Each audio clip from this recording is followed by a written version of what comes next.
Welcome to Ask and Learn. Alright guys, we're doing problem 92 of chapter 18 in Chemistry Central Science. So the pH of a raindrop is 5.6. Assuming the major species in the raindrops are H2CO3, HCO3-, and CO3-2-, calculate the concentrations of these species in the raindrop, assuming the total carbonate concentration is 1.0 times 10 to the negative fifth molar. Alright, so we can find the concentration of H plus based on our pH. So pH is equal to negative log of H plus concentration.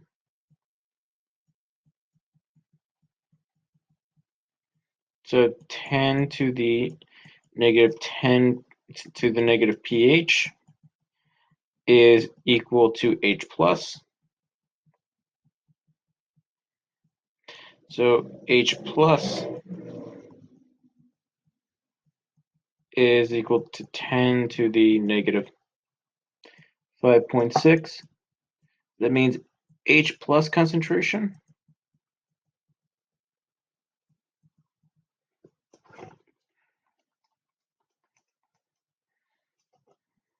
is 2.5 times 10 to negative 6 molar.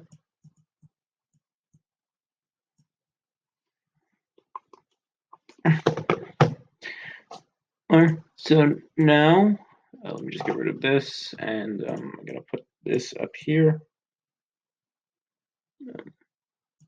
Shrink this a bit.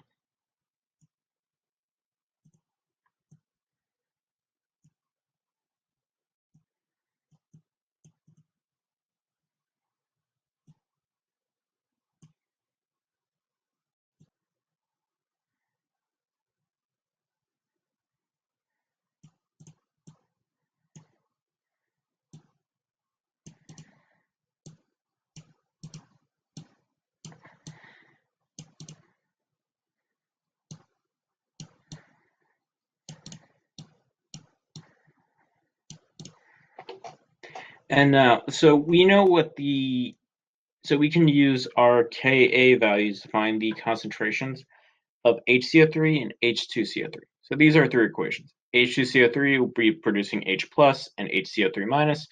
HCO3 minus will produce H plus and CO3 minus. And so we have and these have specific Ka values. So we have Ka1 is equal to H plus times HCO3 minus over H2CO3, and K2 is equal to H plus times CO2 minus times HCO3. So we can rearrange that to solve for HCO3 minus and H2CO3. So let's start with H2CO3.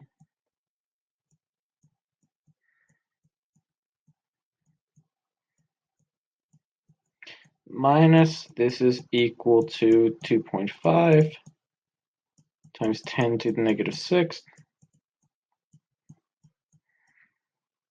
times 1.0 times 10 to the negative 5 over we're using Ka2 in this scenario, so 5.6 times 10 to the negative 11.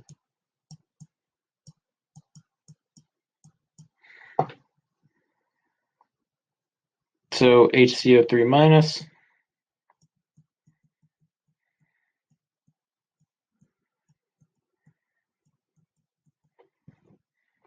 we're going to plug everything in.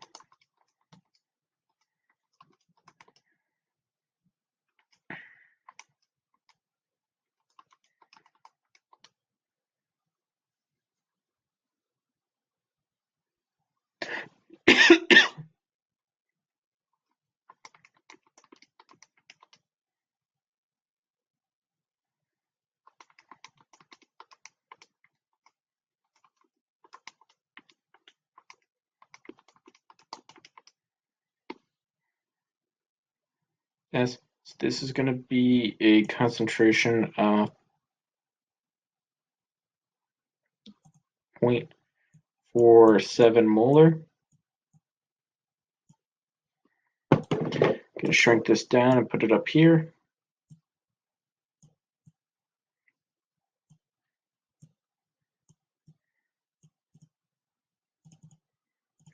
And H2CO3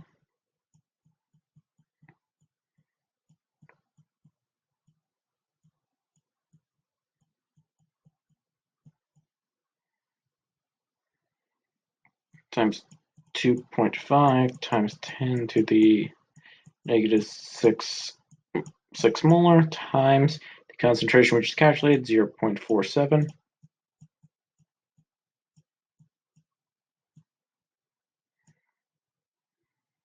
over, so that's going to be 4.3 times 10 to the negative 7.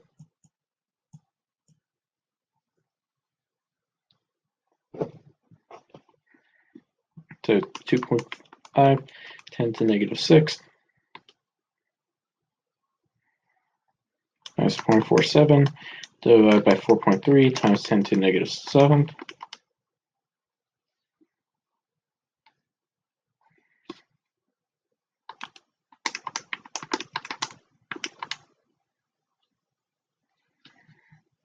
S, so that's going to S have H2CO3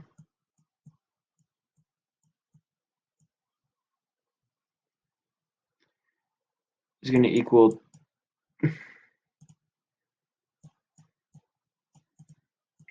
2.7 molar.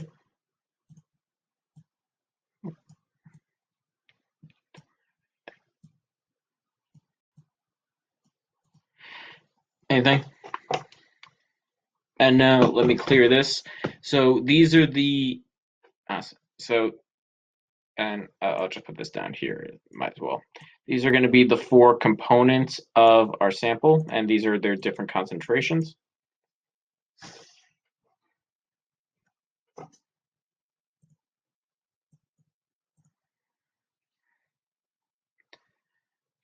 And you'll see that we have a high concentration of H2CO3, then a smaller concentration of HCO3 minus, and an even smaller concentration of CO3 2 minus. That's because carbonic acid is a very weak acid, so it's not going to readily dissociate. 8, and we can also see that if we were to put S, and if we were to convert our Ka values into our pKa, 4.3 times 10 to the negative 7th.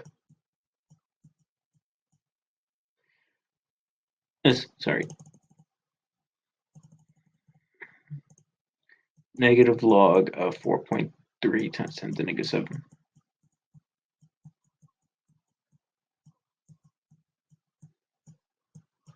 And pKa 2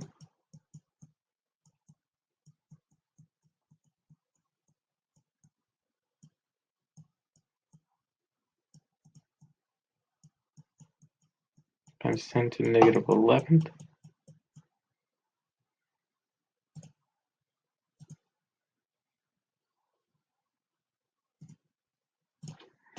11th, so pKa 1, that's negative log of 4.3 times 10 to the negative 7th.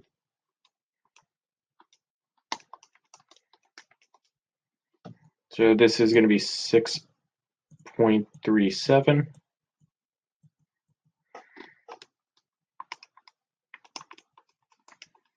11th, and this one's going to be 10.25. So you can see that our pH we're using is below our pKa, value. So we tend to so we're going to have a higher concentration of H2CO3 just by default.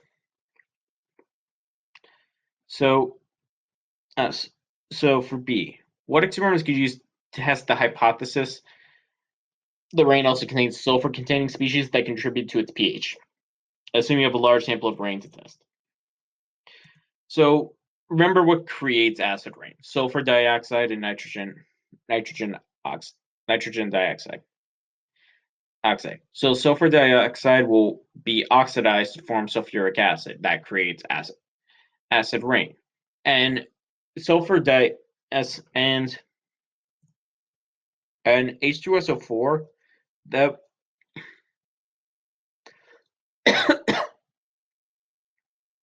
as that will produce sulfate ions. So we have H2SO4